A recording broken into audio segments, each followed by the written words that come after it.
NBC presents transcribed Frank Lovejoy in Nightbeat.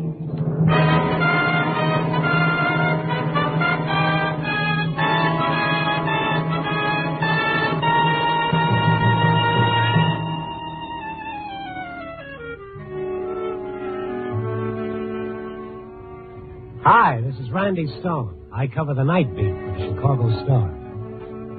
You never know when there's magic in a story. I mean the magic that takes a routine yarn and suddenly electrifies the whole country, giving the good people an emotional bath. You take the story of Jody Levering, age 5, going on 6. At noon Sunday, the lost boy report came in, just one of 40 or 50 on a normal day. But the boy hadn't been found by 8 o'clock that night. And then the story broke on the other side of town, down among the lower bistro set in Lost Man's Canyon, where an ancient church with its tall spire benignly spreads its protection over a neighborhood that consists of missions, pawn shops, buy your shoes with the shirt off your back second-hand stores, 5 and 10 muscatel shops, and honky-tonks.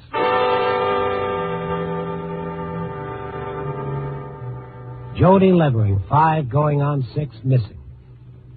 And in the church, Father Clary was preparing for evening prayers. Miss Gately, the organist, was at the organ when the old caretaker wandered through the vestibule.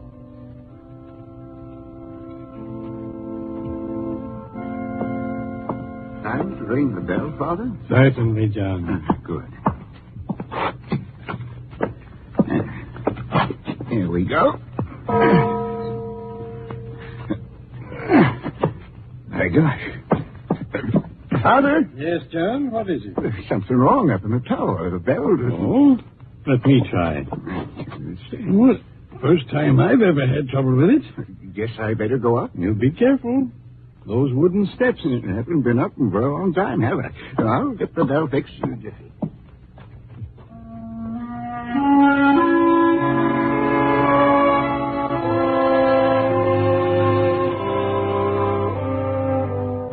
It was a friendly sort of church over 60 years old, with the kind of stained glass windows and rows of worn benches you rarely see anymore. The organ was on the right side of the altar, and behind it was a door that opened onto the rickety wooden stairs leading up 65 feet to the belfry. Father Clary stood at the bottom of the circular stairway and peered up into the darkness of the bell tower as John, puffing and sighing, reached the top. And suddenly...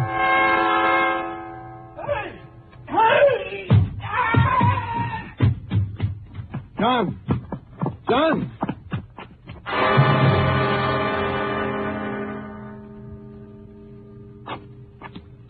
John, are you all right? Oh, I told you to be careful. Bush. What? Stay out! Stay out! Who is it?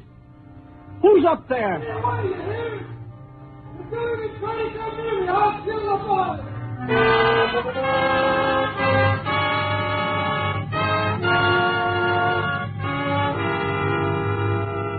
That's the way it broke. Jody Levering, 5 going on 6, no longer missing. Now found in the bell tower of the Church of St. Francis. But how do you get him down? A man up there with him who didn't think twice about pushing an old man down a 65-foot stairway. The extras hit the street inside of 7 minutes. Child hostage in church tower. That was the magic.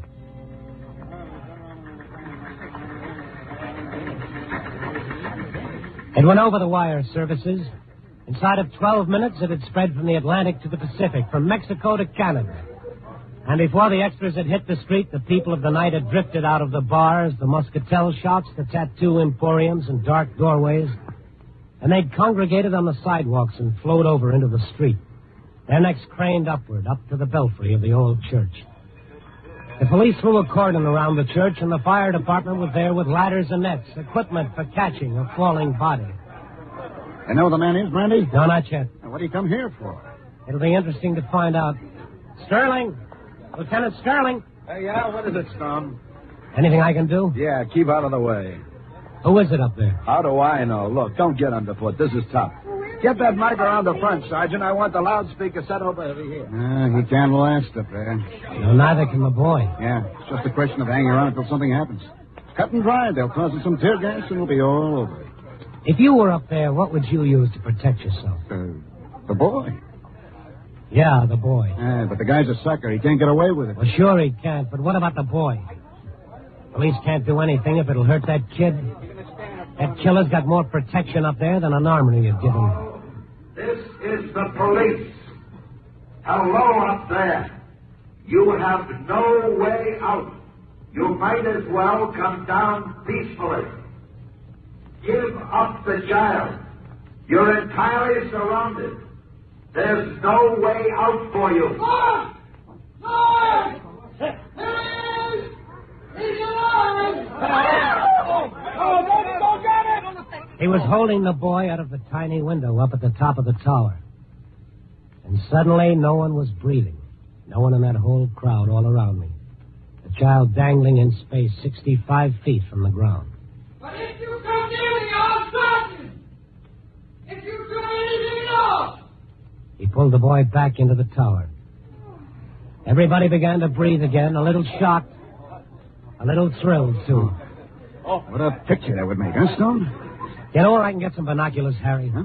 Binoculars? Yeah, I might be able to see into the window of that tower from the top of that building down the street. Hey, that's right. It is about the same height. It'd help if we knew what he was doing. Binoculars. Yeah, Beckett, tough color. Can you reach him? I'll give him a buzz. Good. If you come down, it'll save us all a lot of time and trouble. Do you hear me up there? Keep the mic alive. Won't do any good now. Maybe later. Connors. Yes, sir. Get those searchlights on. Yes, sir. Light him. Hey, Lieutenant, if we could get a tear gas bomb in that window, I got a pretty good throwing arm. Even if you were Grover Cleveland Alexander, what have you missed?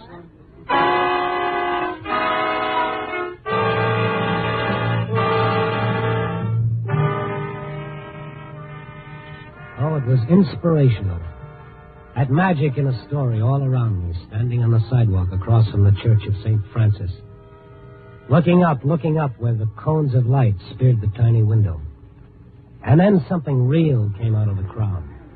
The child's mother. Jody, my baby. Mrs. Levering, it'd be better if you didn't... Connors. Yes. See that she stays in my car. Have someone stay with her. Jody. Oh, where's your husband, Mrs. Levering?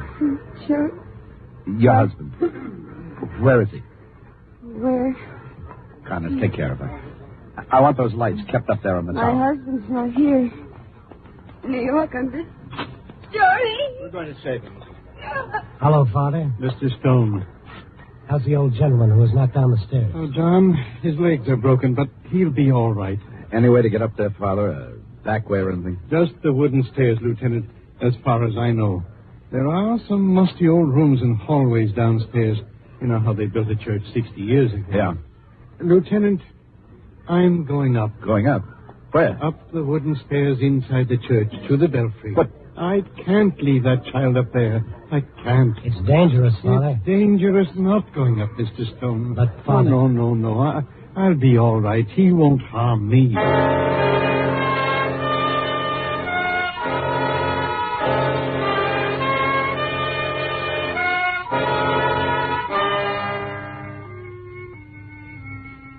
Father Clary went back inside the church, and I followed him.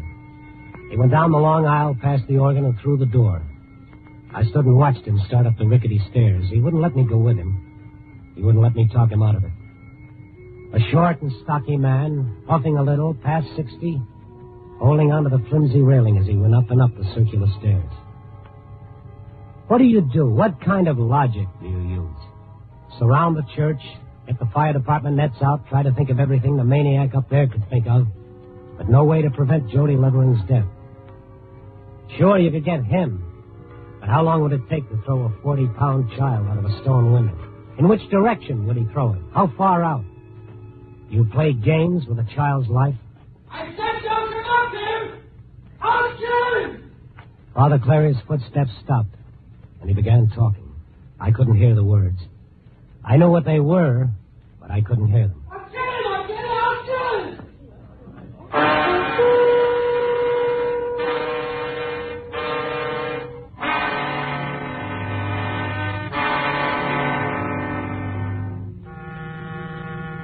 I didn't have to go outside to know what was happening. Holding him out the window, threatening to throw the child. I looked up into the blackness of the bell tower. Father Clary was coming down. And at the bottom, my reporter friend had a cameraman ready to get some pictures of Father Clary. Take it from that angle, Angie. Get a shot of Father Clary's face. Not missing any bets, huh, Harry? Oh, hello, Randy. I got those binoculars for you. Here he comes, Angie. You'll be tired. Get an angle on the face. I want his eyes. I want to see the defeat. Father! Not a picture. Get it, Angie. What do you say, Father? He wouldn't kill me. He wasn't interested in killing me. Yeah, but what did he say? Mr. Stone, what can we do? Were you able to see him, Father? Oh, it's too dark. His voice, young, old? Can I have another shot of you, Father? His voice? How can you tell? Sick? Yes, sick. His soul is sick. How about it, Father? Another picture?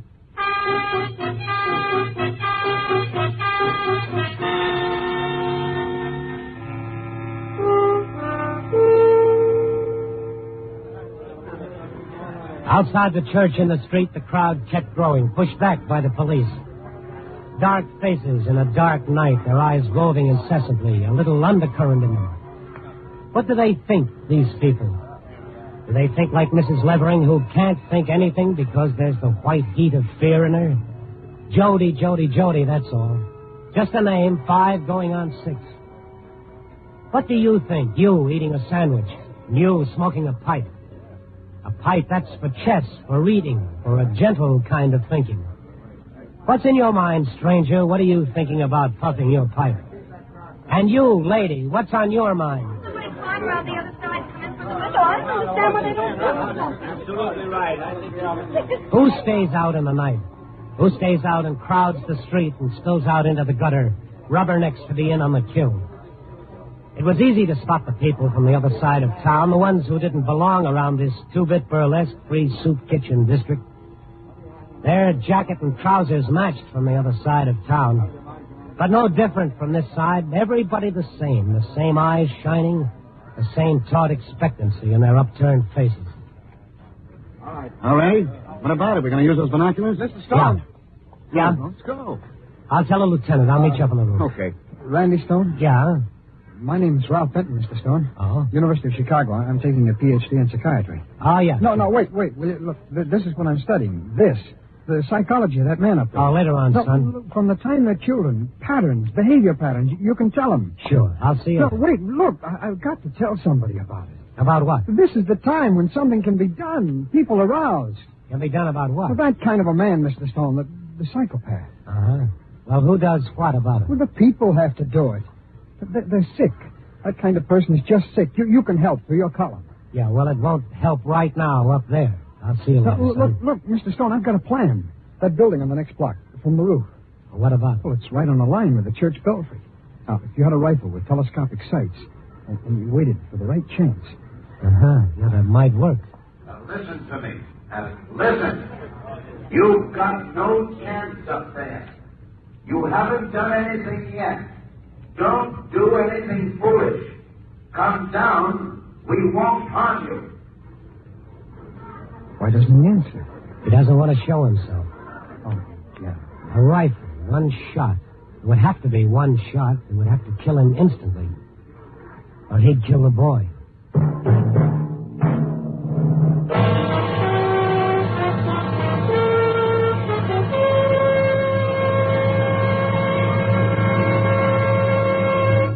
NBC is bringing you Nightbeat, starring Frank Lovejoy as Randy Stone.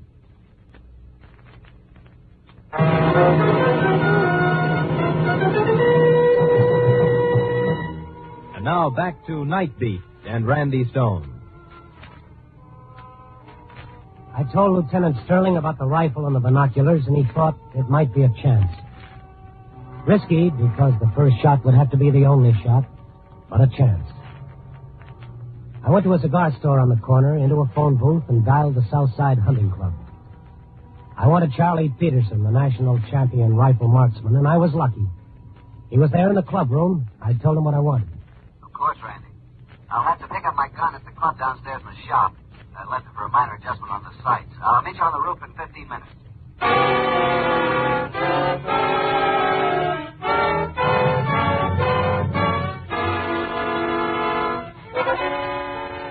You want to know what it looked like from the top of that building down the street? There were these searchlights pinpointing the stone tower, the tiny windows at the top. No glass of frame other than the cold stone itself. And down below, the fire trucks, the police cars, the crowd of people milling around, their faces turned upward. Occasionally in the darkness, you could see the flash of a photographer's bulb. And over the whole scene, there was a restlessness, because up there was a man and a boy. And death was electric in the air. Lieutenant Sterling and Officer Connors were up on the rooftop with me, waiting for Peterson, the rifle marksman, to join us. You see anything with those binoculars, Stone? No. You can't see inside that tower. It's just a black hole. How's Peterson going to aim? I don't know. There was a way to get some light. Searchlight? Yeah, right up here on this roof. It's on a level with that belfry. Well, we can try. Connors. Yes. Let's get a searchlight up here.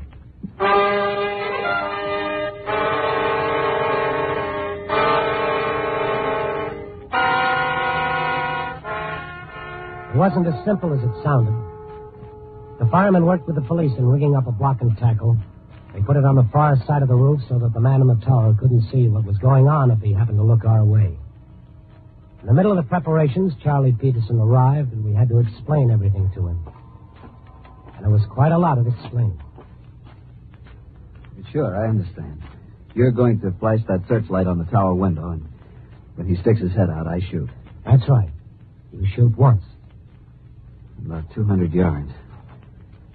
Wish I'd been able to check these sights. Wind drift past 7 miles set it off about 2 inches at 200 yards. It can't be a near miss, Peterson. If you only wound him, it'll be the end of the child. 200 yards. When are you going to set up that light? It's being set up now. When you spot that window, I'll be able to get a good bead. We can't spot it, Peterson. Huh? The minute we throw the spotlight in that window and light up the tower, he'll probably react. Take it out on the kid. So we've got to wait until you're ready. When we snap on the light, you've got to be set to fire immediately. We can't even afford to miss the window with the light the first time. Oh, I see. You understand it now?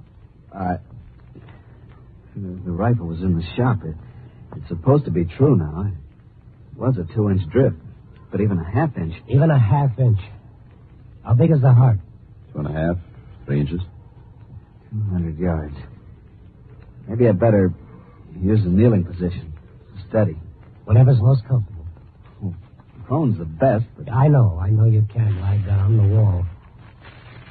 This is an awful responsibility, Lieutenant. If someone were on the PA and got to talking to him, maybe he'd show at the window. Connors, get down there and make with a loudspeaker, huh? Yes, sir. Just one shot. It could be a bullseye and still not kill him. Can you see anything over there with the glasses, Stone? No. How about it, Sterling? We almost ready? Almost. All right, Peterson? All right. Stone. Yeah. This is the only way that there's no other way, nothing else to do? Nothing that we know of. Sure, it's a gamble, but it's a bigger gamble just waiting for him to do something. Sure. It's no disgrace to back out, Peterson. Games? I only played games with a rifle. Well, this isn't a game. Rifle fixed at the shop. Even a half-inch miss. I could still hit the bullseye and not kill him. It isn't a disgrace. You up there? That's Connors. Ready, Mr. Peterson?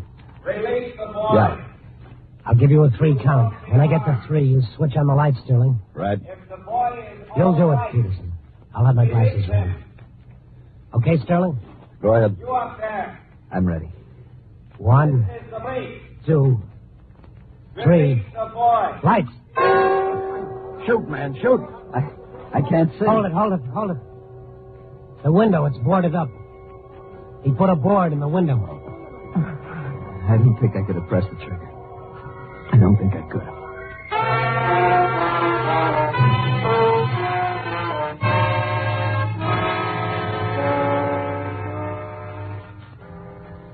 That was the end of the roof experiment. Peterson left, and Sterling and I went back down to the street. I started through the crowd, dark faces still upturned. And Sterling went back to the PA. Why don't they do something? I left Billy sitting in a booth, and I said I'd be right back, but I can't go back in. It just can't go away. Something might happen, and then I turn my back on it. You haven't killed anyone. You haven't done anything really wrong yet. Come down. Do you think You won't be hurt. You have our word. You won't be hurt. he's scared stiff up there. I remember one time I locked myself in a room when I was a kid, and my folks handed at the door. I couldn't move. I was so scared. Hello, Mr. Stone. Oh. Mr. Stone, do you remember the Hirons case? Well, they follow a pattern. This man broke into a house. He was caught. And to prevent himself being found out, he killed. Yeah, I remember. But you were kind of young when it happened. 15, but I'm studying it now in class. This man loves it up there. All the fear in him, the hate for the world.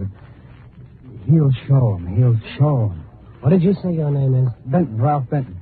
I've got some theories. Okay. Maybe they're theories. What are they? He doesn't want to kill. He'll only do it if he's forced to. You've got to understand the ego. He feels as though the whole world's against him. He's got to prove himself. It starts out with bragging, and he feels sorry for himself. Nobody loves him. From infancy on, you can trace the pattern. When he's 7, 8, 10, 12, building all the time, going from stealing something because he's putting something over on the world. Not because he wants what he steals. You sound like a textbook. Well, I tell you, Mr. Stone, I've studied. I'm majoring in it. When you understand the psychology of that kind of man, you can find a way to overcome him. All right. What's your idea? Everybody leave him alone. Leave him alone? Yes. Simple, isn't it? You see, if everybody goes away, the limelight will disappear. He hears that voice on the loudspeaker, and it swells his ego. That's what he wants.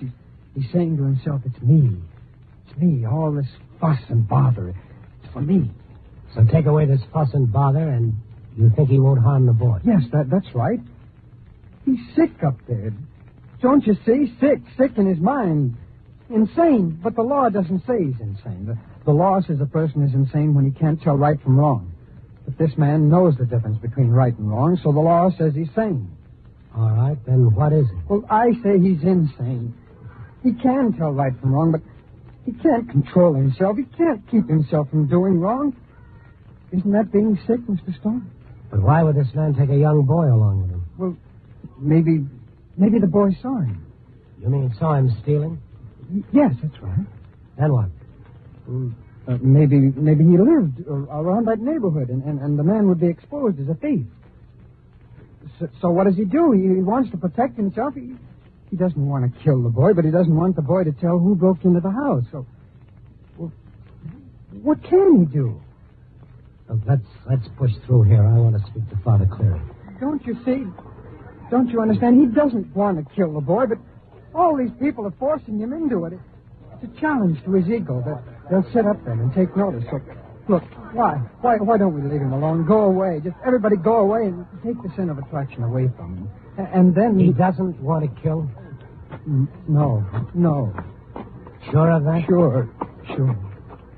Here we are. Let's go inside.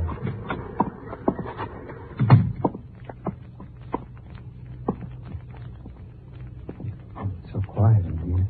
Yeah. Hello, Father. Is there anything new, Randy? Maybe. Let's go over there, Ralph. Yeah. Another element of the psychopath, Ralph, is that he likes to flirt with danger. Unless people know him as an individual, he doesn't get any pleasure out of being the center of attraction. Yes. Right here. First, you tell me a rifle shot is a good way to stop him. And then you put a board over the window. That told me, Ralph. That told me. I know. How did you get down from the belfry?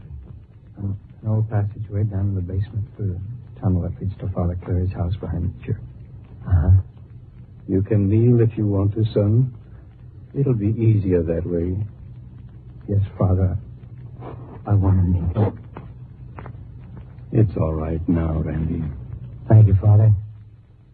I'm going upstairs and get Jody Lemring.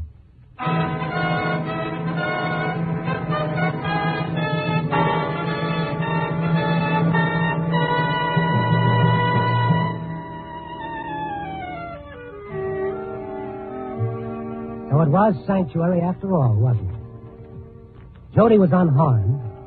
Frightened, though. It left a deeper scar on his mother and father. It left a scar on me, too. I wonder how many of those people out there on the street felt cheated. Nothing happened. Nothing. No murder. No killing. Nobody thrown out of the tower. All it was that somebody came to church for sanctuary. Yep. Copy, boy.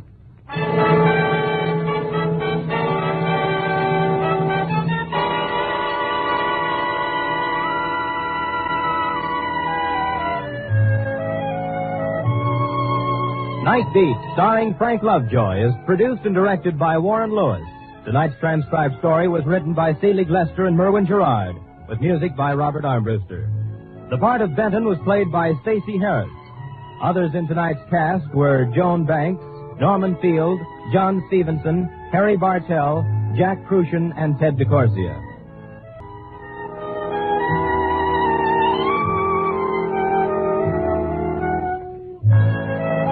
Listen next week at this time and every week as Randy Stone searches through the city for the strange stories waiting for him in the darkness.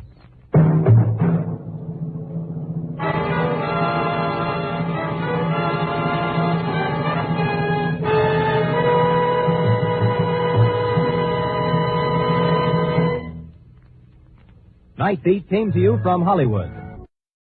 This is NBC, the national broadcasting company.